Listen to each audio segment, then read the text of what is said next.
What's going on, everyone? It's Bluff here, and we're driving through the States in the Bluff-mobile, and the best thing that we can do is play our favorite casino-style games on SpinQuest. They have over 1,000 games, including live dealer, blackjack, and craps, with tons of slots and unlimited options. You can get a $30 coin pack for just $10 for new users. Sign up today. Go to spinquest.com right now. SpinQuest is a free-to-play social casino. Void where prohibited. Visit spinquest.com for more details.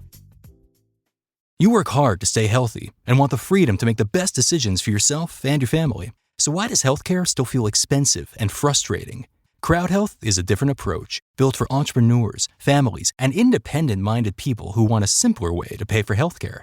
More than 28,000 members have already joined, and over 40,000 medical bills have already been funded. No restrictive networks, no corporate middlemen, just real people helping each other. Learn more at joincrowdhealth.com. That's joincrowdhealth.com.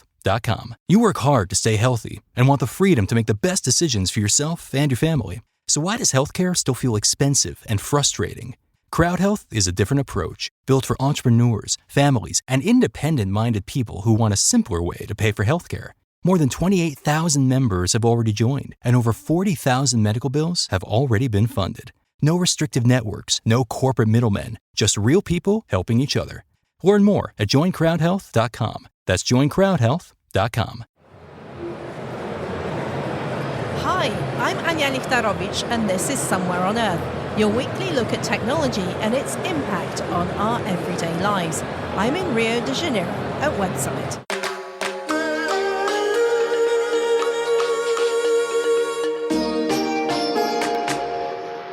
It is Tuesday, the 9th of June, 2026. Welcome to the Global Tech Podcast. Coming up today. In a world where AI is making products easier to build and technology easier to copy, what really sets businesses apart? For one fintech leader, the answer is trust. We speak to Denise Johansson, co-founder and CEO of Enfuce, about why trust is becoming one of the most valuable assets in financial services, and how a Nordic startup grew into a global payments company serving brands including Porsche, Octopus Energy, and Circle K. And later, environmental restoration is becoming a major business opportunity, attracting investment from governments, corporations, and climate funds around the world. But how do you restore ecosystems at the scale the planet needs? We head to Brazil to meet the team of Ceres Seeding, which is using drones, mapping technology, and native seeds to help bring damaged landscapes back to life. That's Somewhere on Earth, where tech meets humanity.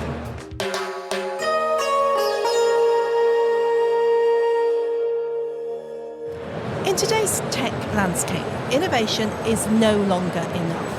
As AI makes technology more accessible and products easier to build, companies are facing a new challenge: how to earn trust in a world where almost anyone can replicate what you do. My guest today believes trust has become one of the most valuable assets a business can build. Denise Johansson is the co-founder and CEO of Enfuce, a Finnish fintech that has grown from a Nordic startup to a profitable international payments company serving brands including Porsche, Octopus Energy, and Circle K. For Denise, trust isn't simply a corporate value, it's a growth strategy, a competitive advantage, and perhaps the defining business challenge of the AI era. Denise, welcome to Somewhere on Earth.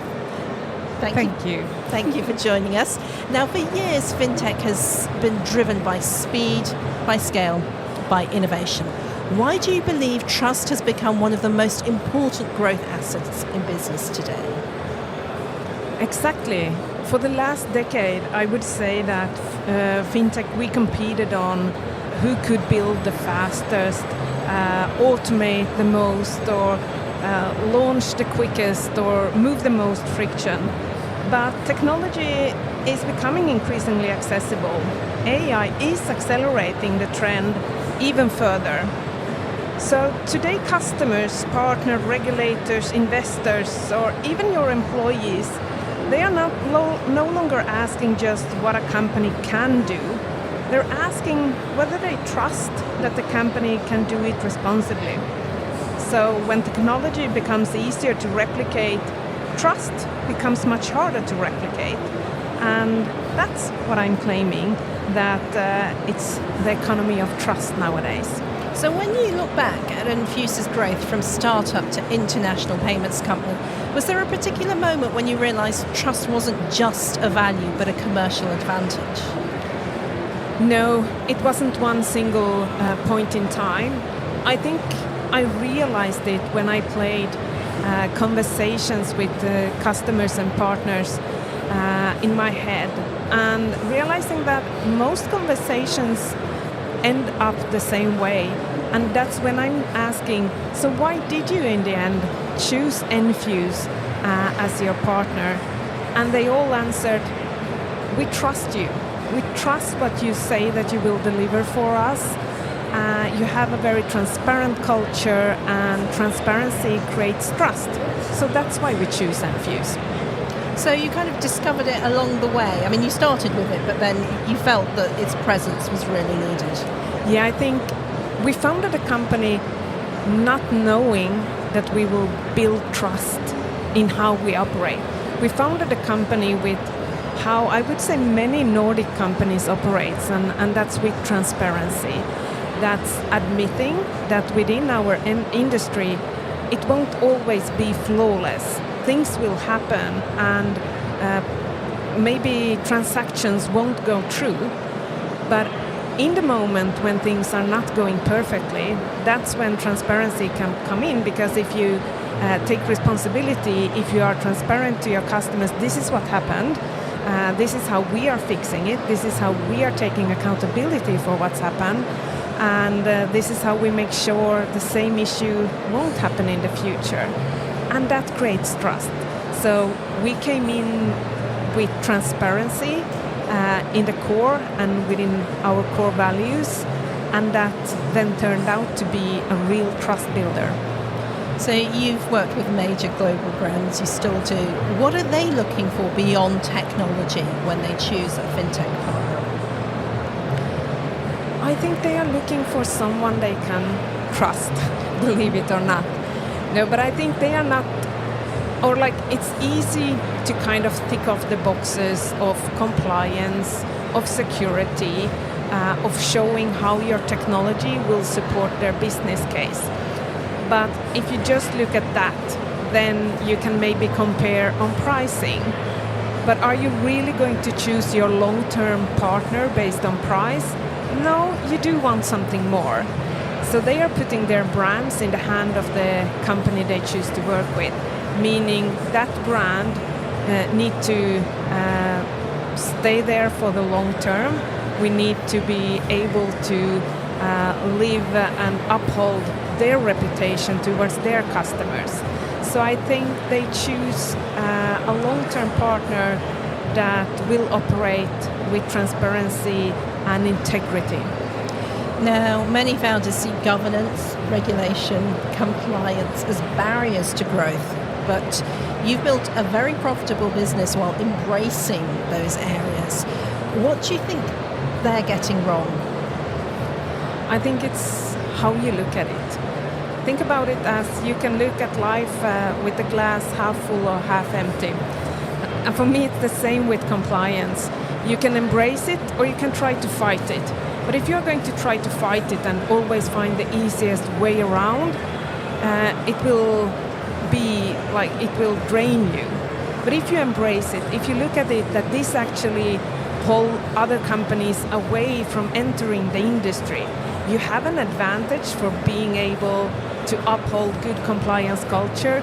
So embrace it and create it a success, and the why customers choose you instead. Happy birthday, America! It's time to celebrate and play your favorite Las Vegas casino games by American-owned SpinQuest.com. What's better than fireworks and American pie? Hitting a blackjack in the palm of your hand, and you won't lose your fingers. Over 1,000 games, including slots and live dealers. And $30 point packs are on sale for 10. SpinQuest.com. By American players, for American players.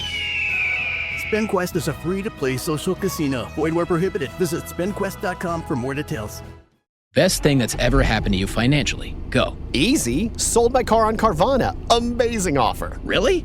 I hit 200 on the scratcher. Did the scratcher come to your house and hand you a check? No. How many scratchers did you hit to get that? I hit a button on Carvana.com once. Okay, that's fair. It's like the lottery, except you always win. Not like the lottery at all, actually. Exactly. Inexplicably good. Offers worth bragging about. Sell your car today on Carvana. Pickup fees may apply. Shop the Sherwin-Williams 4th of July sale and get 30% off paints and stains June 26th through July 6th. Whether you're refreshing your interior or exterior, we've got the colors to bring your vision to life.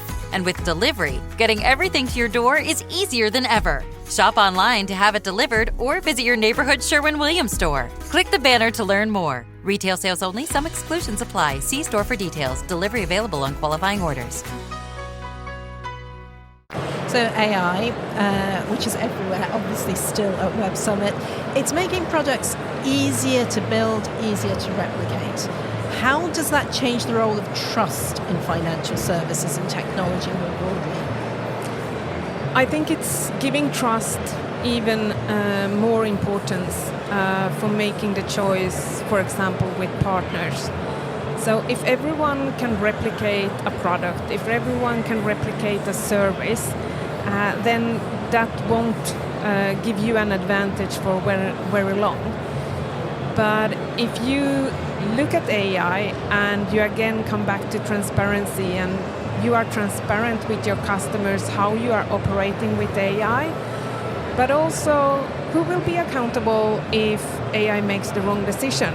If you actually implemented it in the wrong way and your service isn't perfect, you can't blame AI. You can't blame anyone else either. So that's the moment when you can show that you take accountability and that will create trust. Denise Johansson, co-founder, CEO of Enfuce, thank you for joining us on Somewhere on Earth, and you're staying behind for the Pod Extra.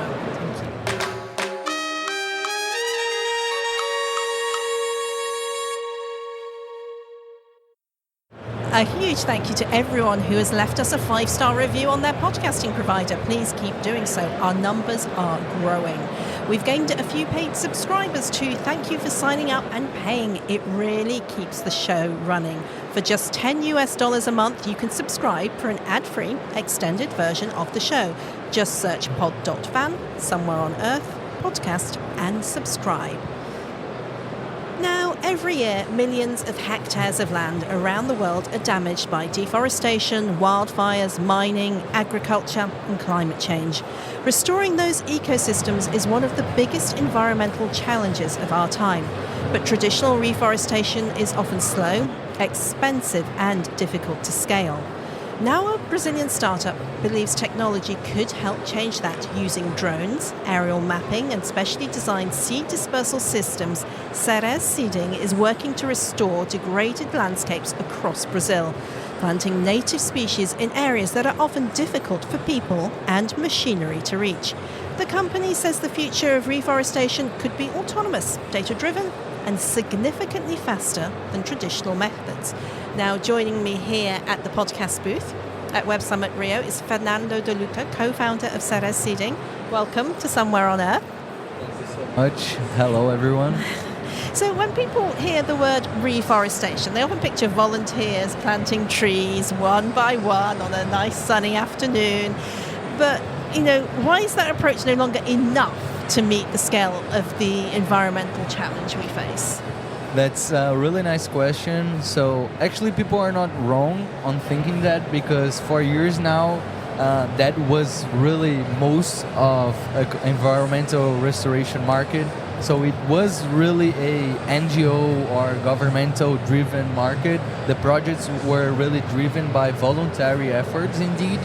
But now things are not slowly, they're really changing, I think, kind of fast. So since 2020, 2021, the market really has been around, and now we do have really ambitious goals from governments and from the private sector as well to meet restored hectares and biodiversity protection as well.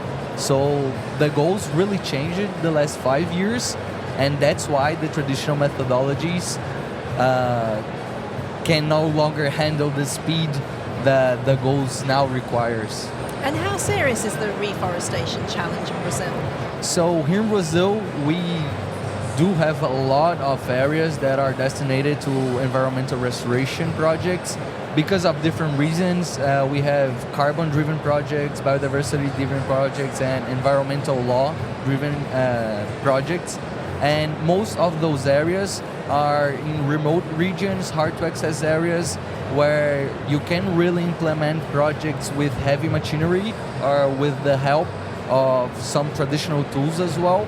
And given that, we really thought how we could use technologies that we've learned in university and in other programs, how we could use technologies that were really validated in other markets, in other sectors as well, to optimize ecological restoration projects. So that was the vision, was how can we make it more accessible, and how can we make it, how can we enable big projects in different types of scenarios and different types of areas.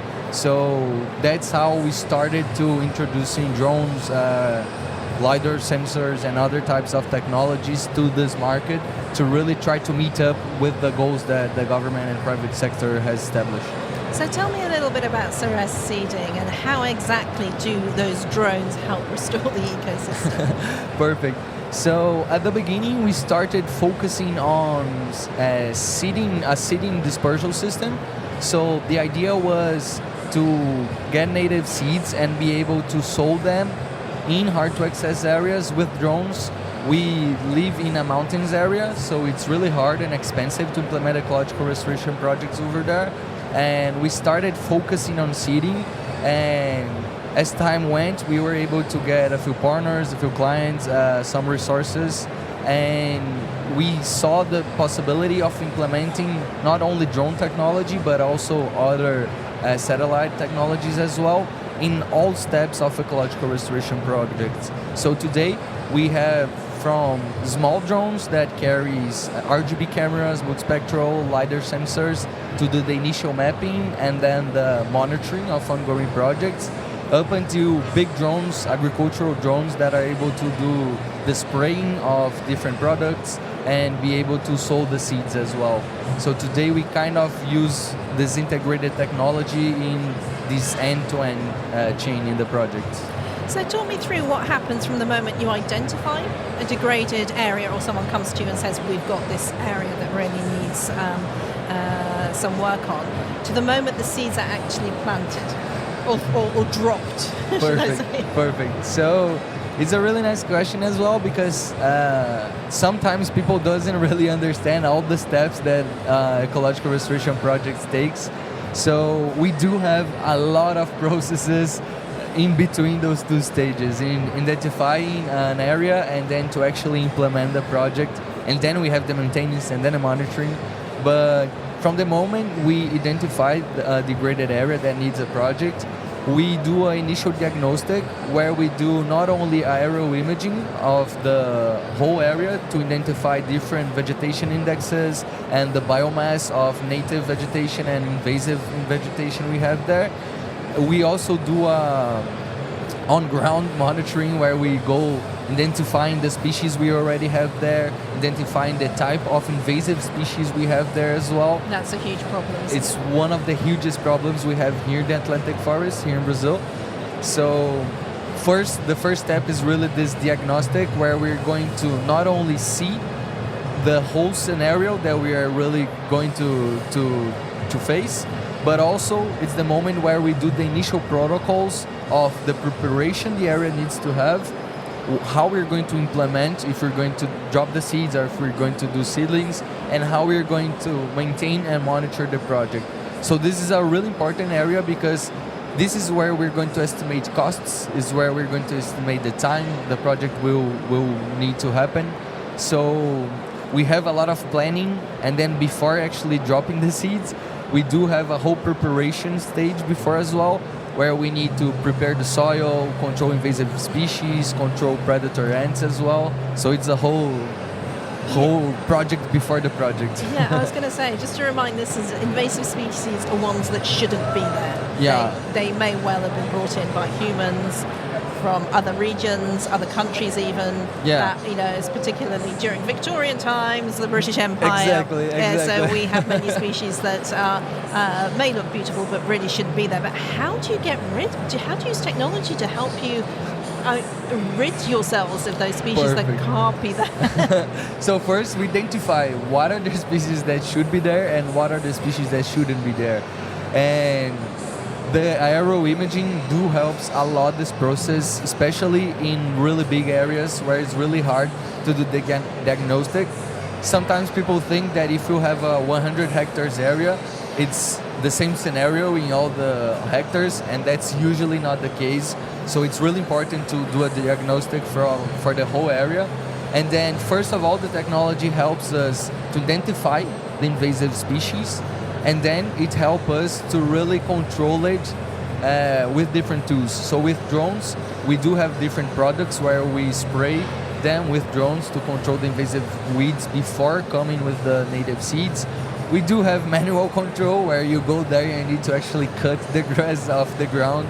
So it's not an easy job. Maybe the hardest job in the whole project is this, but it's really, really important. In all of our tests, we do see a significant difference between areas where we do the control of the invasive species and where we don't do. The competitiveness between the invasive and the native, it's really unfair. Most of the invasive species we have here in Brazil came from Africa, so it's a weed that has some really, really strong roots, and then it enables the native species to establish. So it's a really important part, and today technology helps us to identify and to control it. Exploration, it has a lot to answer for, doesn't it? So data plays such an important role in all of this, and it's really there to make it more successful, isn't it? Yeah, so one thing that is really interesting about ecological restoration projects is that a lot of the times you're just going to see the result of the stage that you implemented weeks or months afterwards, because it follows the cycle of nature, so a few things you can accelerate it. So to really have a robust data platform where to support decisions, it's really, really important to reduce costs and reduce unexpected problems and issues, So a lot of times when you really know, you have a really nice control of what you're doing, where you're doing all the time, so you really know what products were used, what species were used in each hectare. It's really easier to understand what's going to be the problems we could face, what will be probably processes we will need to do in the area.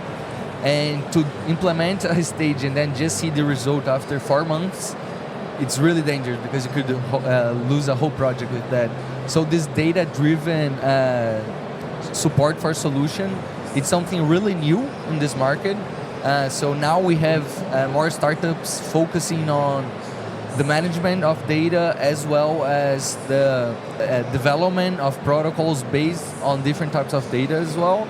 It's something really new, but it's something that already helps us a lot. In our projects, it already helped us to reduce up to 30% of costs related to unexpected issues.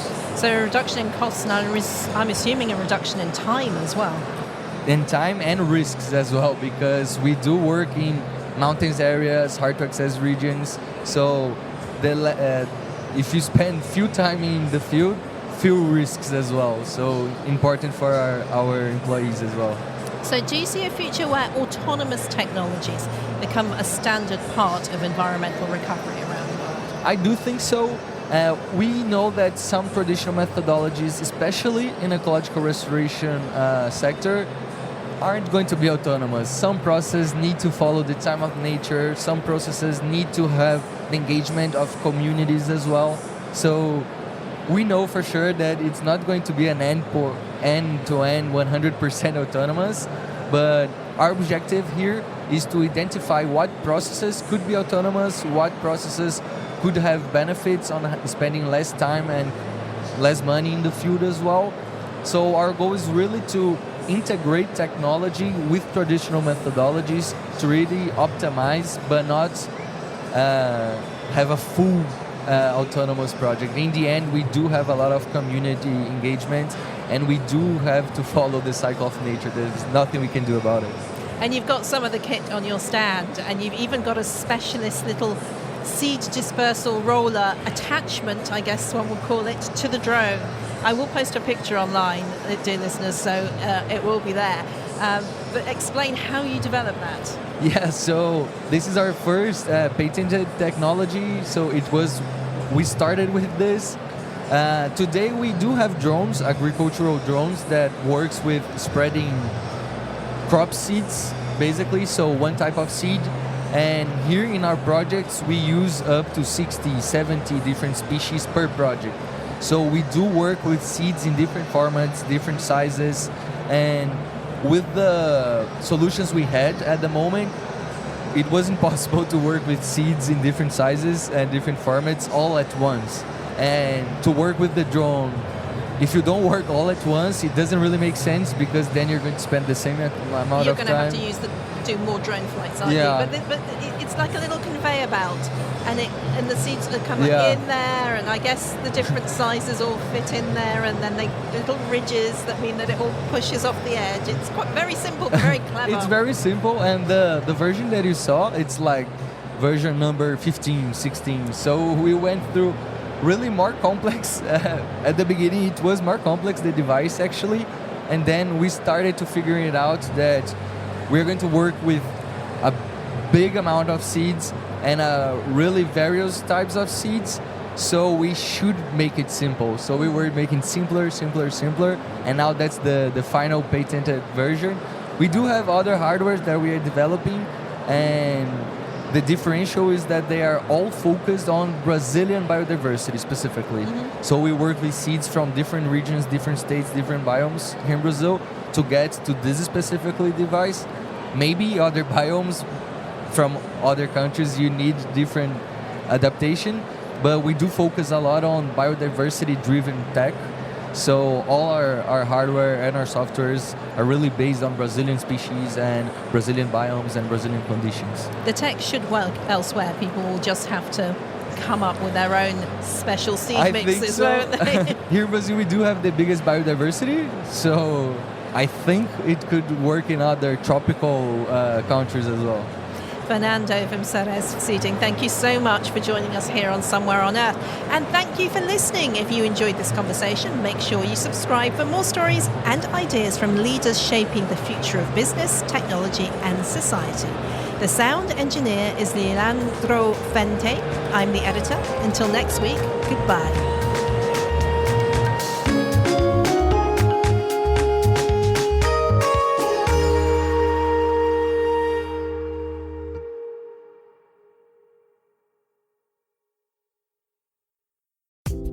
Hanging out at the pool is great. Relaxing and playing Vegas-style games on my phone at the same time.